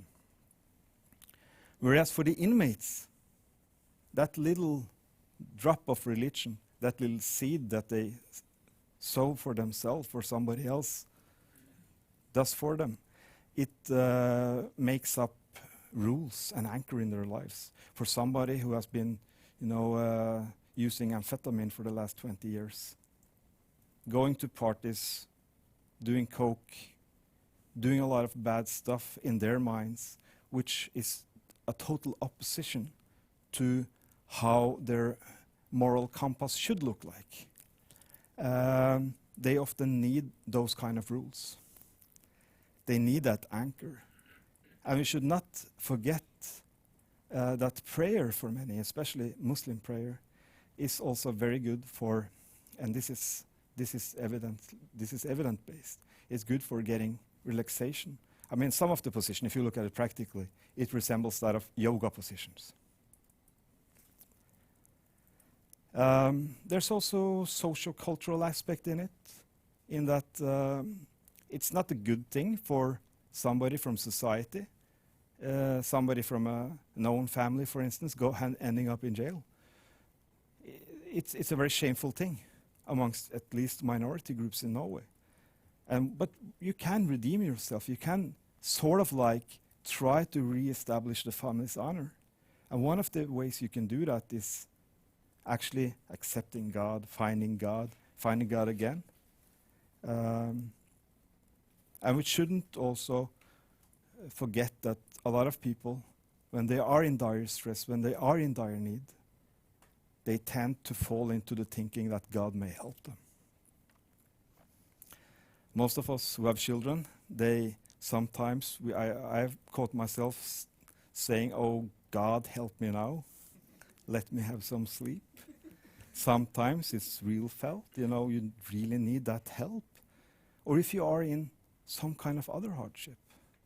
So we shouldn't think that, oh, it's just a facade. They do eat pork. I saw him in the shop. He was buying salami or something like that. Of course he would. He may not have gotten to the point where it says that eating pork is haram. They are quite fresh. Of course, there are some negative effects of this as well. If you find people that legitimize all their actions, which I have found, it's very frustrating as a researcher listening to somebody who says that, fuck it, I rape these women because they are infidels. And I can continue to do that because they are infidels. It's my way of punishing them. That is not good. Not good at all. If you are a Muslim in a prison, if you are a Buddhist in Malaysia, if you are somewhere and you belong to a certain political faction or something like that, you get some kind of brotherhood. And you also get that through religion, also in the prisons there. And what is brotherhood for especially people with a minority background in Norway ending up in prisons? Well, it's quite important. I usually talk about minority groups and say that they are especially vulnerable to being isolated. Most of them are used to having a large family around themselves, to having the support of the brothers and sisters and nephews and aunts and nieces and whatever, and suddenly they find themselves alone. So this brotherhood, it makes up the extended family. They become the psychologists, they become the friends, they become the guides, and potentially they may serve to radicalize if they are not good brothers. Protection we have already covered. And we should also not rule out the fact that a lot of people use Islam as a way of asserting social control over others. Hey bro, don't you know it's prayer time? You have to move your pants up a little bit, all the small stuff that you can actually use to exert influence over somebody who doesn't know that much. Or they can use it as a counterweight, some kind of push towards the system. Again, not necessarily related to radicalization into violent extremism, but we have to find out. So if you look at the Norwegian setting in more detail, who are the Norwegian men and women sentenced that fall under the category of violent extremist offenders or a terrorist a terrorist offender? Luckily, we haven't had the Hofstad group in Norway. Unfortunately, we have Breivik. Unfortunately, we have Manshaus. But on the other hand, if you look at the Muslims that serve time for terrorist offenses, very little evidence has been put forward in the trials. With the exception of 2, there is no evidence put forward that they have exerted any form of violence. It's not an excuse, but we have to keep that in mind. It's a huge difference of somebody being caught trying to travel to Syria and somebody like Breivik. And that also is a good way of thinking, okay, that's why we need to think differently about how we keep them, what kind of regime we put them in. And I will come back to that later. Now, the target group that the Norwegian Correctional Service looks for, both preventive, as a preventive measure and as well as managing on the way, is larger than the ones that Tora mentioned. This is from the Correctional Services Directorate that was published openly this year, where they operate with 28 persons. And they say that only a third of those, around a third of those, have been sentenced for either terrorism-related offenses or hate crime. Should also here be emphasized that hate crime, as such, is being pursued in the courts now in a totally different matter than just 5 years ago. 5 years ago, the norm was to give fines and or what would you say? Betinga? What's that? Conditional prison. Thank you. Whereas now, just a few months ago, we sentenced somebody, a woman in her 70s, to prison for having, drunk on sherry, written some bad stuff about some Muslims, which is not a good idea, but it's also a totally different change. It's a shift in how we did that sentencing a few years ago. The Directorate also acknowledges that foreign fighters and other violent extremists in society that end up serving time in Norwegian prisons may serve to radicalize certain other inmates.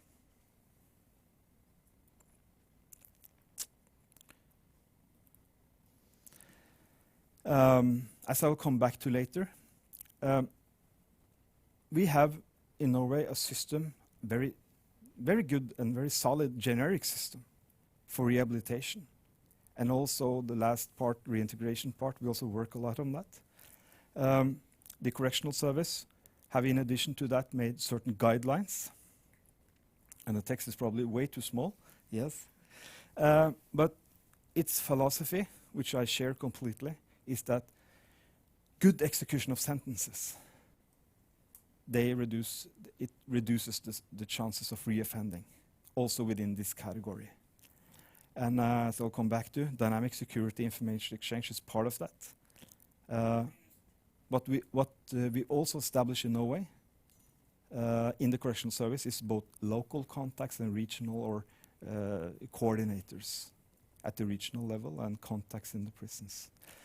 And they have certain other hats as well as being part of the prison service. They also maintain role as points of contacts.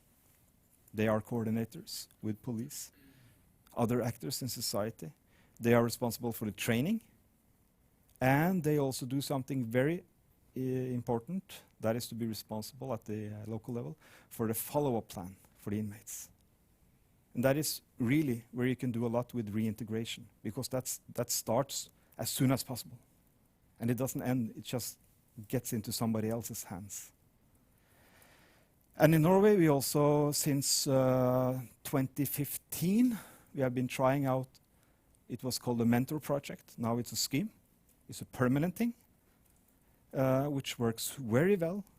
It's on a volunteer basis, and a lot of people accept. And we have, or the correctional service have employed some people, men and women, different various backgrounds. Some have expertise in theology, others have expertise in communications, others are teachers, others are working with youths. And they together make up a very good team. And after a mentor match, they are in and spend time with this target group. The correctional service also has put in place something that they call an organizational analysis, which in short, it's a way of checking how well prepared a unit, a prison is in terms of organizational security. Is this prison a facilitator, or is it some things here that actually prevent radicalization in prisons? Makes a lot of sense. And of course, we do a lot of training. But these are only the things that come in addition, because we already have the generic makeup. We have minor programs. We have what they really need. We have the drug conversation. We have programs that and ways of working with inmates that makes them build confidence. We offer them work, we offer them school, and we work on future plans, which is a generic thing for all inmates in Norway. So, my short assessment of the system we do in Norway is that it's a fairly good system, albeit with some shortcomings. For instance, the issue of imams, which is not an easy solvable thing because it's an imported service. And education is something that it has to continue and it has to be updated because it's a very dynamic field. Things change. And also the target groups change. Possibly looking at some more left-wing radicalization going on in society.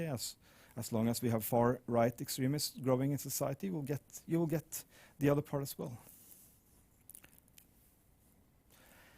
So if you look at these preventive measures, these ways of working with the radical inmates or violent extremist offenders, the terrorists in Norway, and look at how the rest of the world, especially or in particular, how they do it in Europe. Well, good prisons. What is a good prison? A good prison is not overcrowded. It treats the inmates right. But we also have to consider the social and cultural variations. Putting 16 guys in a cell in Norway, that would be quite dangerous. It would be inhumane and degrading. Whereas in Romania, it's the norm. And it reflects the way people live on the outside. So the standard, it's very, very country-specific. I think the way we recruit our staff, it's probably the most costly in the world, but it also gives very good results. We are very closely attached to them from day one, and they have, like I said, that 2-year university college degree, and we are training them for a lot of situations. We have the proper frameworks. We have the organizational security in place, which in this context implies that we have proper guidelines in place. We have established a system of contacts and coordinators, and we do that organizational analysis. Static security. Well, prisons in Norway are getting old. And static security in Norway is very expensive.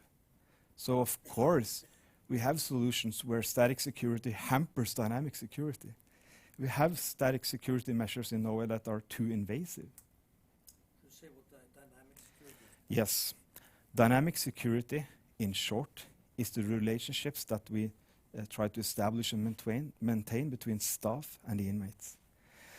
In Norway, the Norwegian context is that most correctional officers, when they finish from the training, they go out and can serve as so-called contact officers, kontaktbetjent.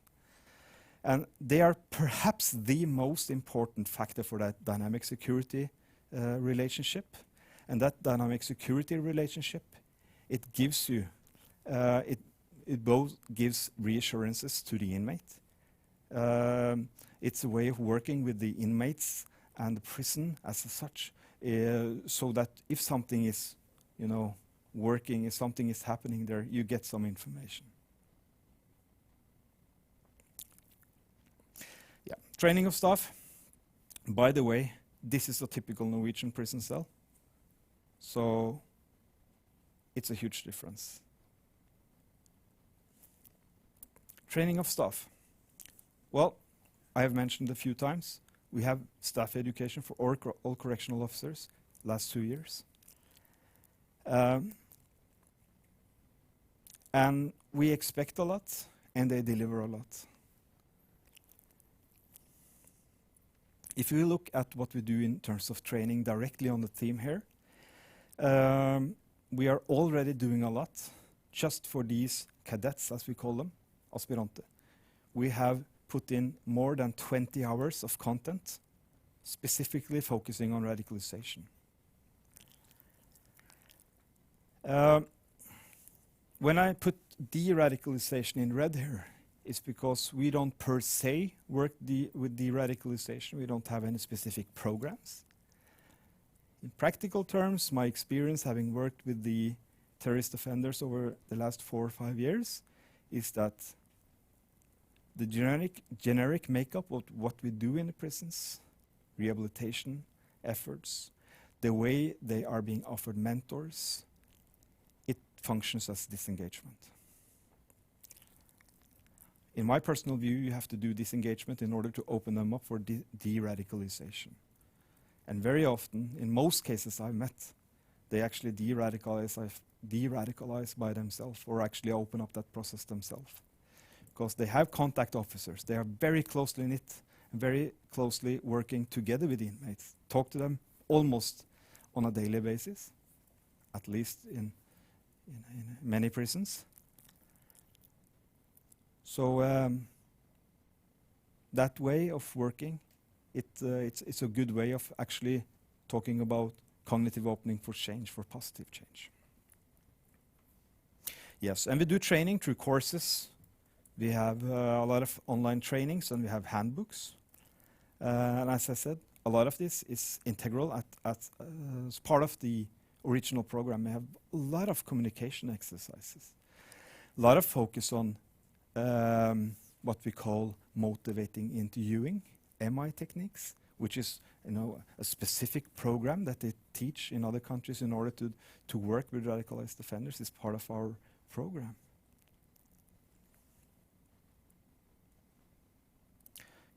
We have made a handbook. Actually, Karianne wrote the handbook, and we destroyed it, made it more academic. And Tora was one of the readers that said this is good.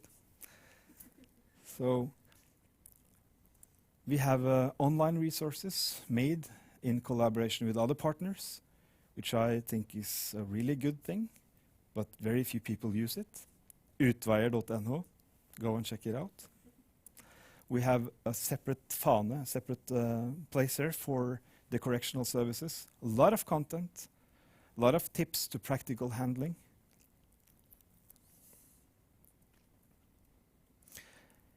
And starting as of January 2020, we will, of course, to small text, we will start running a 15-credit course on the theme of radicalization in prisons. This course has been developed during the last 4 years, using a lot of empirical material from Norway, as well as collaborated with what we see in the world as such. Now,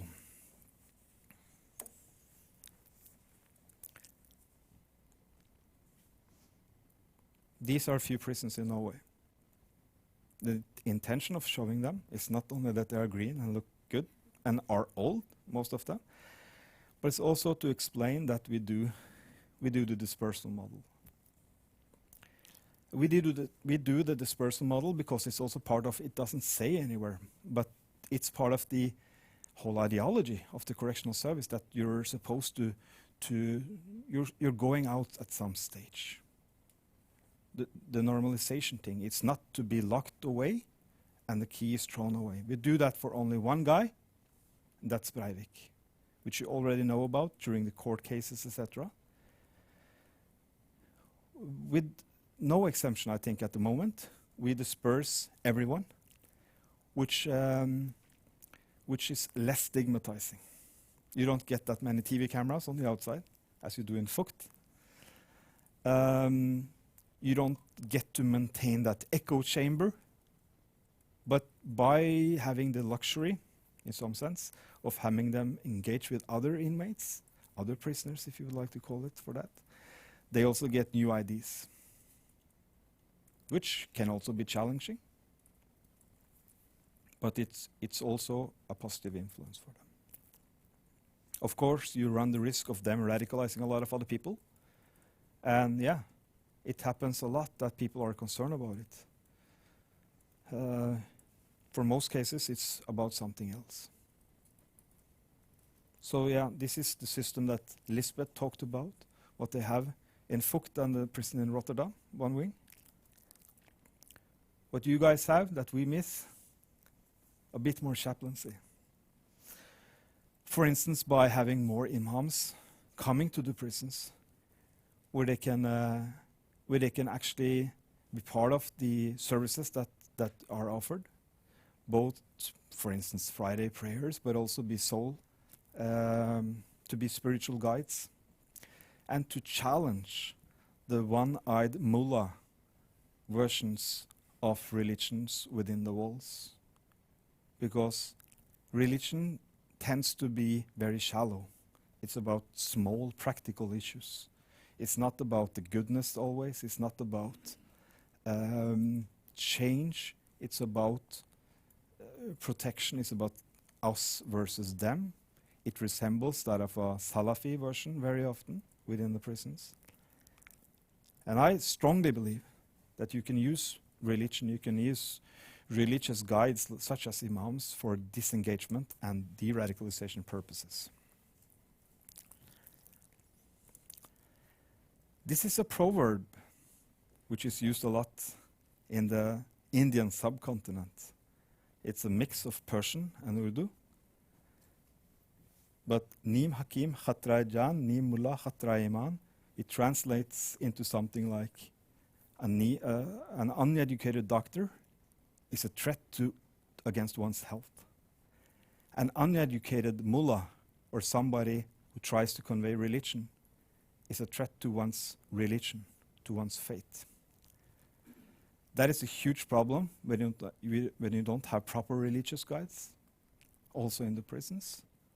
But that is actually what happened when a lot of these guys, especially, radicalized and tried to go to Syria or actually went to Syria. They went with their very shallow versions of religion, which was most about opposition and less about other stuff. So, thank you. Great. Then we have some time for discussion and questions, so we could sit together up here.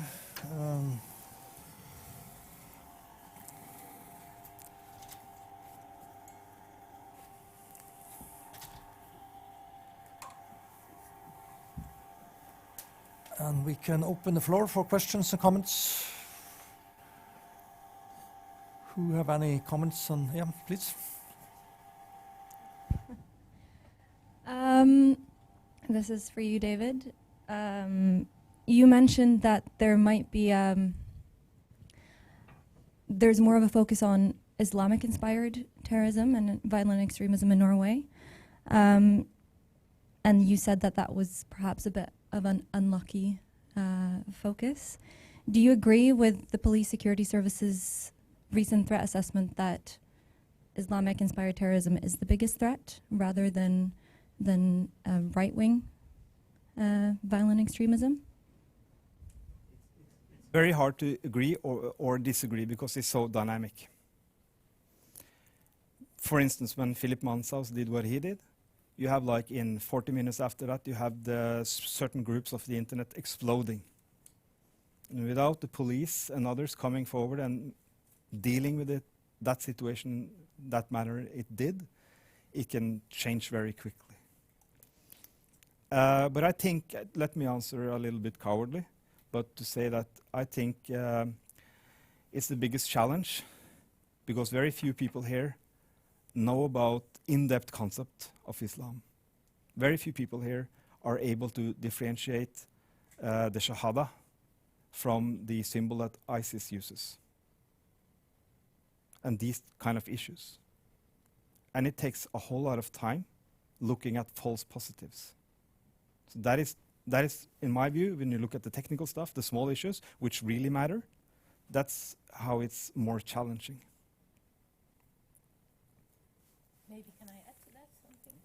I mean, we have the same discussion in the Netherlands generally, or in Europe you could say, is jihadi or Islamic terrorism the biggest threat versus right-wing extremism mainly? And when we talk to security agencies or intel agencies or police, for example, they always say, well, if we look at terrorist attacks over the past couple of years, what we see is that, generally speaking, jihadi terrorists have been better prepared and have literally those types of attacks have led to more fatalities. So even though we clearly see a rising in right-wing extremist attacks, they, generally speaking, are still less organized, whether it's on the organizational level. And I think in the Netherlands, we're still very much dealing with how to place right-wing extremism. So, for example, with jihadi terrorism, generally speaking, there's a bit more knowledge now, at the very least, on, for example, what are the biggest groups that inspire these individuals, what terrorist groups can they be linked to, what are the faces of the main leaders, or even who do they feel inspired by, whereas with right-wing extremism, that's much more diffuse. So on the one hand, I think the Dutch government is also saying, well, we've underestimated it for a long time.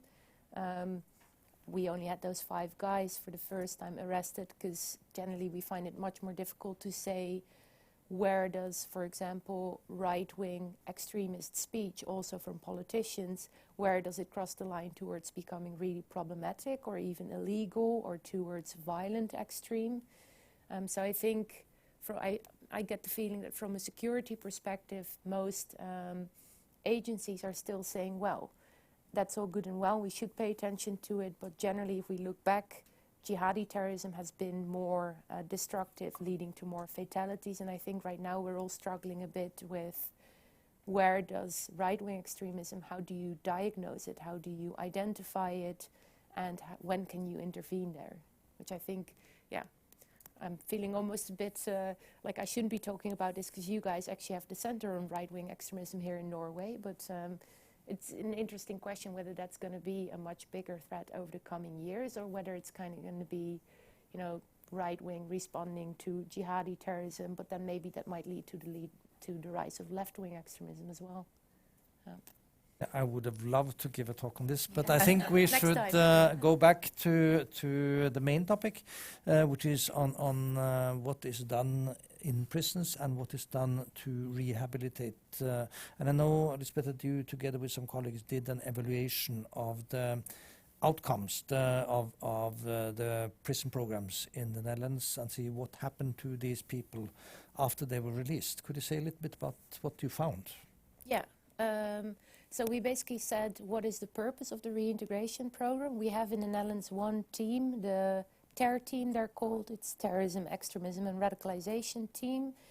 It consists of about 15 people, and they are responsible for the reintegration of all extremist offenders when they come out of prison. So they're based everywhere in the Netherlands, but they meet once a week in the center of the Netherlands to discuss cases and so on. And just to give you some numbers, the first terrorist prisoners that came out of prison were Hofstad Group members that came out of prison in 2012. So we looked at all the people who came out of prison from 2012 to 2018. So we finished the evaluation early this year, January. And then in total there were 190 people who had been arrested and or sentenced for terrorism, who had been working with probation with this team.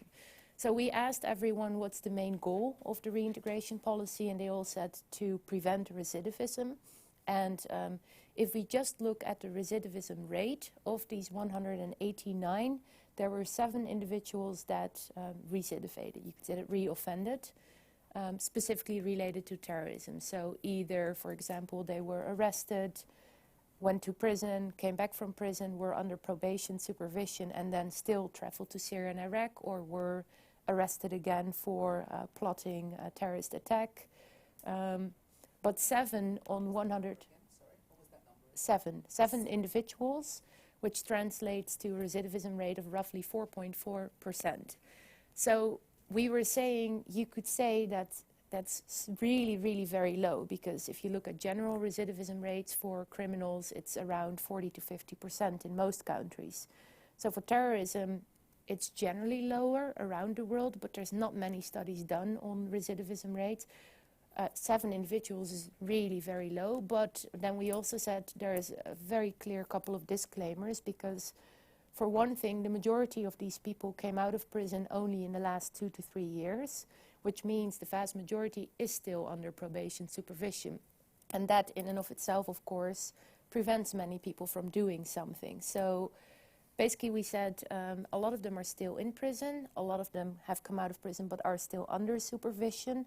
So we are really only going to be able to say something about the success in 2 to 5 years from now, when they are done with probation, because that's what you want to know, right? What are they going to do then?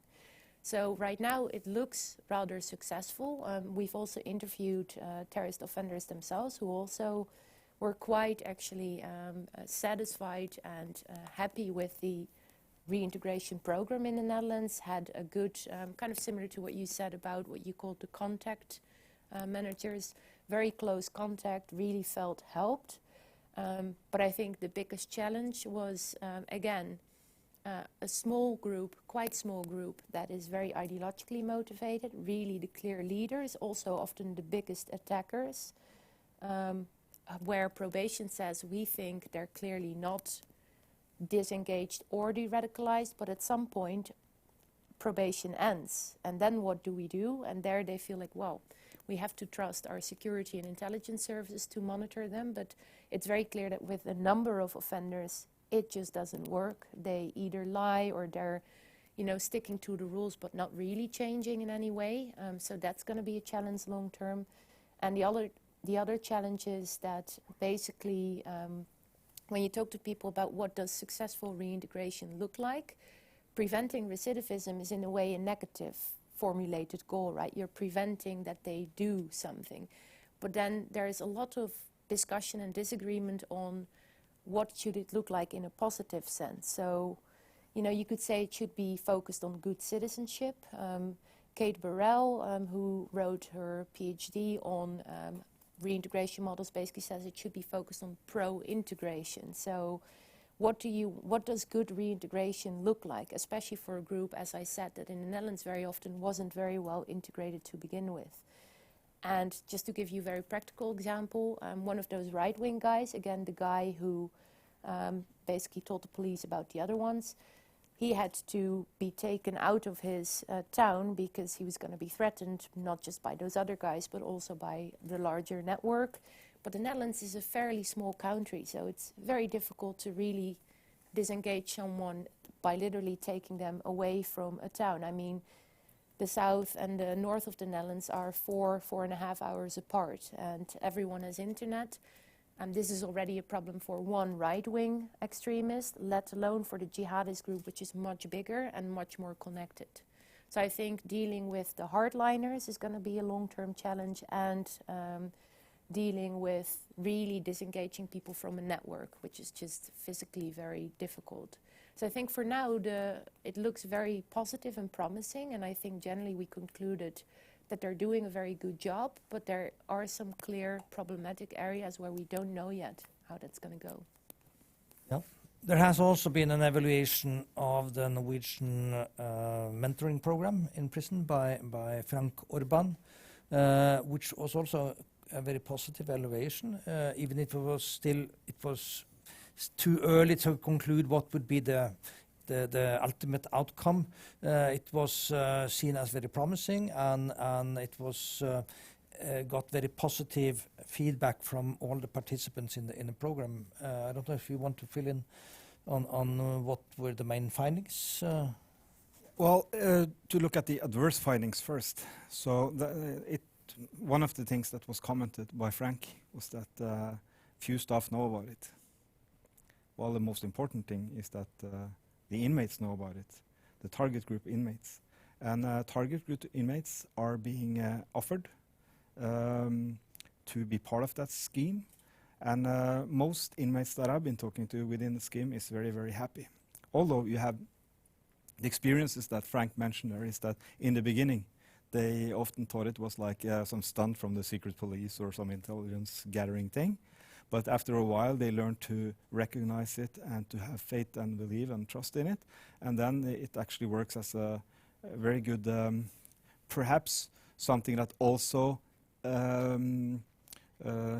although it's meant to be disengagement efforts, also pushes people into de-radicalization, I have to say. Because the mentors very often make the inmates question their ideology, directly or indirectly. Is the mentor program only for radical inmates, or is it for everyone? The mentoring, I've never heard about it, and I've worked in different prisons. It's for those that are in the target group. So the directorate, they get concerns from the units, the prisons out in Norway, and they look at it and they nominate it if it goes above the threshold. But I think in most cases they will investigate and look at the case. So it's not for the general population.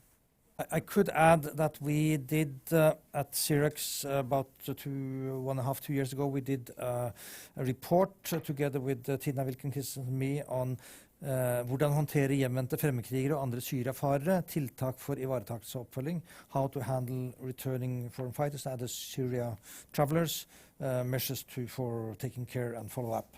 And it is available both in Norwegian and English edition. And what we looked at here was in particular what happens after prison and the connection between prison and society outside, and to what extent there will be or can be a system of following up at the local level when they come back. Everyone will end up in a municipality in one way or another, and some municipalities are quite well prepared, others are not. At the same time, it's a very small number of people we talk about, so this is not something for 400 municipalities, it's something for a handful. But there is now, on paper at least, that was our conclusion, a pretty good system. In reality, we were not so convinced that how well it worked, but still it's only a few who have been released in Norway, so the experience yet is very thin. But there is at least a system in place, and there has been some planning for this. So you could learn more about it in this report. Yep. What role does restorative justice play in terms of rehabilitation, disengagement from radicalization in potentially both your systems? Somebody listening to our conversation I had yesterday? No. I think in other countries, one is better at using restorative justice processes. Restorative justice here is part of the, it's before prison. Very often it's done in a konfliktrådet. So it's not at the correctional service table, although in certain cases the prisons facilitate restorative justice processes. But look at, for instance, foreign fighters in Norway. Who are the victims? We cannot say that nobody, we haven't concluded, we haven't put forward evidence that they have killed anybody.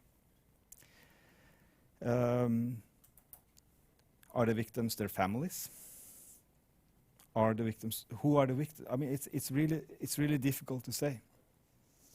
But obviously, speaking from my own personal view, we should do restorative justice processes. Also with this group, it's very, very important opening up, because very often I have to say what they are in prison for, it's like a bubble. It's a vacuum. They need to talk about that. They should talk about that. It's a golden principle of having somebody in prison, having done something, you talk about that crime they did. It's not necessarily related to restorative justice, but restorative justice, for instance, in hate crimes, is really important. But also, again, it's only during the last few years that the correctional service has been getting people inside the prisons. So we should learn from that, and we should try to do something. Well, about the Netherlands, I can be very short, because we don't have restorative justice as an approach in the prison system. The only place or person I really know who's doing it really extensively as the main approach is Tim Chapman in Northern Ireland, still with former IRA members.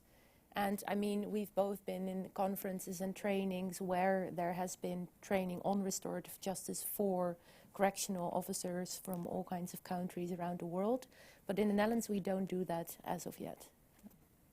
Yeah, I mean, this is an area which has a lot of potential, but has not really been tapped. I know several cases where people who have been convicted of hate crimes and similar offences, who on their own initiative, later on, after they have repented and changed their mind and disengaged and de-radicalized, have contacted their former victims and asked for forgiveness, and that has led to very good process for both sides.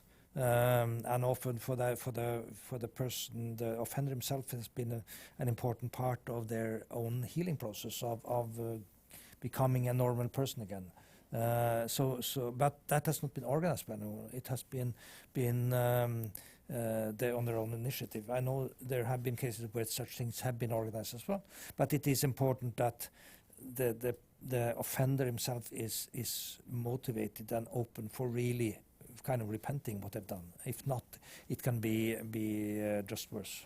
I'm not going to recommend restorative justice for Anders Behring Breivik, I think, at this moment at least. That would be a huge process. Yep. Yeah, I'm just going to exploit the fact that I have the microphone and ask a couple of questions. When it comes to finding out whether people have violent intentions or not, this is for both of you. How do you do the risk assessment when people are due for release, in both in Norway and in the Netherlands? And for you, Tora, you were one of the pioneers for the exit program in the early 90s, where we sort of disassembled the right-wing extremist environment there in Norway. Do you see any similarities or some lessons that you can take from that kind of work and apply to what's happening inside prisons?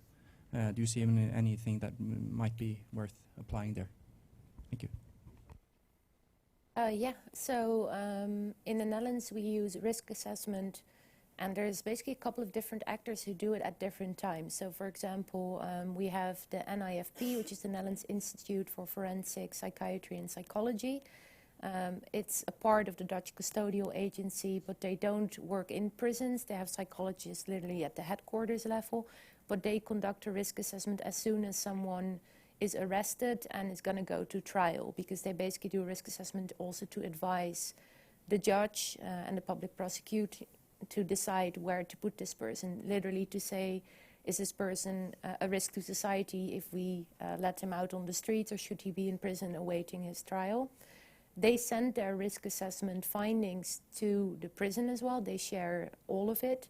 In prison, it's the prison psychologist, and it depends a bit on what prisons you talk about, but in the Netherlands, it's the prison psychologist and a couple of designated personnel who are the risk assessment team, who do that in the reception diagnostics area in those first 10 weeks. And basically what they do is they take that assessment from the NIFP, and then they say, okay, and then we're gonna do that much more in depth, and also based on monitoring of the behavior in prison.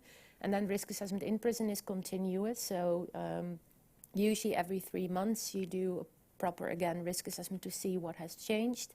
You definitely do it pre-release as well, but one of the issues we have in the Netherlands is that within prison, the risk assessment, not all of it is shared, again, with the outside, partially due to client or doctor-patient privilege, for example, also between the psychologist and offenders. So within the prison, they have a pretty good overview on risk assessment of individuals, including violent tendencies. But one of the issues has always been when they come out and they are going to be handed over to probation again.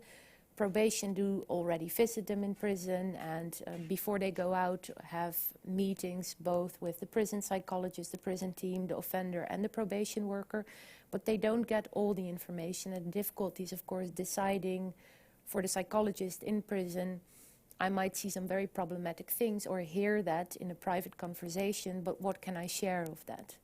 So the probation officers also do their own risk assessment. They get the NIFP reports, the police files, and they get, to a certain extent, information from the prison, but they don't always know everything. And we had a case, for example, where last year 8 individuals were arrested for plotting a terrorist attack, and 3 of them had been under probation supervision, and one of them, who was viewed as the spider in the web, so to speak, the probation services thought he was doing really, really well.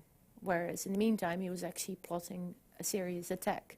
So happily, the intelligence services are doing quite well in the Netherlands as well. But yeah, there's definitely still, in a way, you could say the system has functioned, because you're always going to have the problem that probation might not see things. They see them once a week. Some of them have an electronic bracelet. Because it's a network, they often also get information about their clients through other offenders or through meeting with municipality officers and so on. But there's a lot you don't see. And there, of course, it's really the intelligence services who have their own risk assessment and different information gathering methods. Yeah. Now, here at NUPI, you have a brilliant scholar called Rita that wrote a very good article some time ago, focusing on different sorry, risk assessment tools. Now, when we talk about risk assessment, the Norwegian Correctional Service does a lot of risk assessment every day, but using generic models which are not instrument-based. When you talk about risk assessment in this setting, most often you talk about structural professional judgment risk assessment tools like VERA, ERG22, etc., etc., etc. There's a risk of being too invading. There's a risk of having some adverse side effects of using instruments, but at the same time, it gives you a lot of benefits. It gives you notoriety, it gives you some kind of benchmarks throughout some times in history, like for instance in the Netherlands, they do it every 3rd month or when needed. We should do it in Norway. We should use some kind of structural professional judgment instrument in a multi-agency setting. We shouldn't be so afraid of the invasive part of it, but we have to be very clear who are the target groups. Because you cannot do it for the general population, then it will be too invasive. You have to be on that list. That being said, most of the guys on that list, I've asked them, so, well, how would you feel if somebody would ask you, put you through this? And they say, it's fine. I really want to talk about it, because nobody asks me anything about it. They just presume I'm a radical. Haven't you seen my earring? Haven't you seen that I'm showing my tattoos off again? Yes, but you can also be showing this also, but yeah. This way of doing assessment, multi-agency, with different actors, also using historical data, it's the best you can do in order to do something for societal security. So we should definitely do it.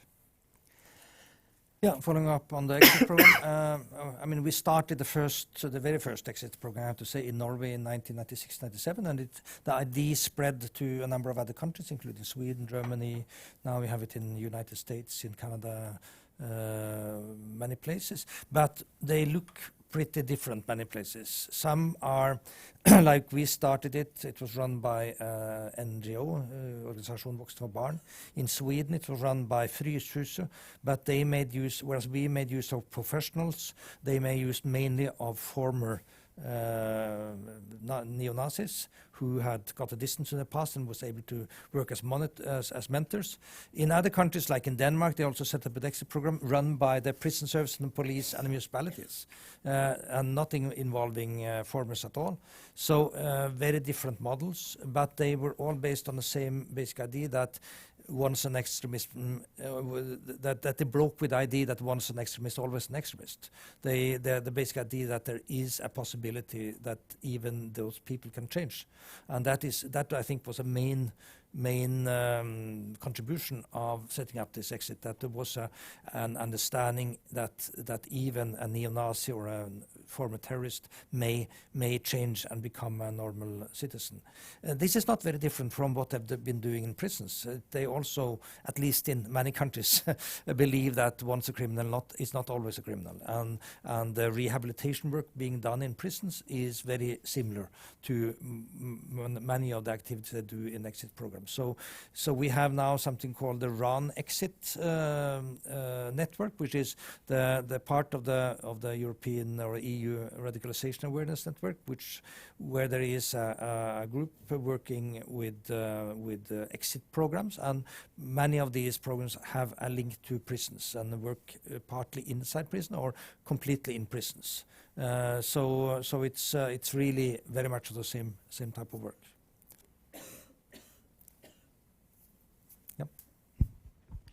Hello. You mentioned that the Netherlands has much shorter sentences related to terrorist crimes than Norway does. Is there anything to indicate that one approach works better than the other? Good question, because we often get asked that as well. And for example, in the Netherlands, we have one guy, a former Hofstad group member, who's been in prison for, I think, 12 years total. And he is viewed as our one example of successful de-radicalization, and he himself is also quite active in the media And he's always saying that for him, the fact that he had a very long prison sentence helped because he had a lot of time to think, to read. At the same time, I think he's a very particular case because he's quite an intelligent guy who's very much into philosophy, and that's for him what changed his beliefs as well. So it's a tough question. I do think very short prison sentences, I can't really say what that is. For example, I do think that anything under half a year gives you very little time to work with an offender. If you think about the fact that 10 weeks is used for reception and diagnostics, then you're already over 2 months doing that before you can actually get to work with someone. And we have plenty of examples of offenders, again, especially the hardliners, who can pretend for quite some time as well. The longer you are in prison, the more difficult it becomes to pretend. So even just for that aspect, I think at minimum you want to have a year with someone. And, well, given that recidivism rates are that high generally, and the question, can people change, is I think a very good one. But I think we have a group of offenders that for all kinds of reasons are generally vulnerable, whether it's because they're very susceptible to influence. Sometimes it has to do with literally low IQ or things like a very difficult past that has made them very traumatized and therefore susceptible to influence. Mental issues play a big role there. So I think there's a clear group that's always going to be vulnerable. And then what you're trying to do is strengthen their resilience. But that, if someone has been heavily influenced their whole lives in a negative way, having a couple of months with them is not going to change their long-term outlook, of course. So I would say longer prison sentences help, but in the end it's a legal issue, and you can't just say, well, we think we need more time with you, because that can also in the end become counterproductive, right? Creating such frustration that people think, well, if you want a terrorist, I'll give you one. So I don't dare to say what should be the minimum or the maximum, but definitely 6 months is very short to work with someone. I could also add, some of you saw the film which was sent on Norwegian Broadcasting Company, NRK, a year ago, called Exit, which was made by Karen Winter, a former neo-Nazi who I kind of was her mentor out of Nazism. She became a documentary movie maker and made this film which was based on interviews with 5 former extremists of different colors. There were 3 neo-Nazis, 2 men, Germans, and 1 American female. Plus another American female as well. And there was a former jihadist from France, and there was a former left-wing extremist from Denmark, who unfortunately was not part of the shortened television version. But what was important was that 4 of these 5 people had their turning point in prison. And for different reasons, but the main turning point was that they were met with something different than what they expected from either their former enemies or from the prison service. For example, this French jihadist, he expected that he would be tortured and mistreated in prison, and he was met with humanity, with helpfulness, and that opened up his mind for change, and he started to read all kind of philosophy and science, and gradually changed totally, and he's now a very vocal opponent against extremism in France. The others, to a large extent, changed because they were received with friendliness from people who they expected the opposite from. People with minority background, for example, the neo-Nazis, that was also what made a crack in their worldview. So I think this shows that prisons are environment where there is a possibility for change. But it depends a lot on what are they met with from different circles. I have to add something there, and that's, for instance, in Norway, you can end up being remanded in custody for 2 years. And a lot of people, they keep up their defensive position for the time they remain in remand. So that is not fruitful concerning this particular group. And I will also have to argue the case once again for risk assessment here, because you can actually use risk assessment tools in order to steer where you want to place people. sitting 7 years in a high security prison is not necessarily very helpful. I don't know if a lot of you guys work in prisons, but there's something called the harms of isolation, harms of imprisonment. And looking at somebody who has spent 8-9 years in prisons, which I have a few times, going outside with them, this is not the kind of neighbor you want to have without knowing that these guys are okay. They are quite vulnerable, and they are tired of everything, and they are traumatized, and it doesn't matter if everything about the prison is good. It's the whole concept of prison, incapacitation. So definitely we need to have tailor-made solutions for every one of these. Are there any more questions or comments before we bring this to an end? If not so, we thank you for your contributions and your talks, and thank you for being here and giving interesting questions. So thanks a lot. Thank you.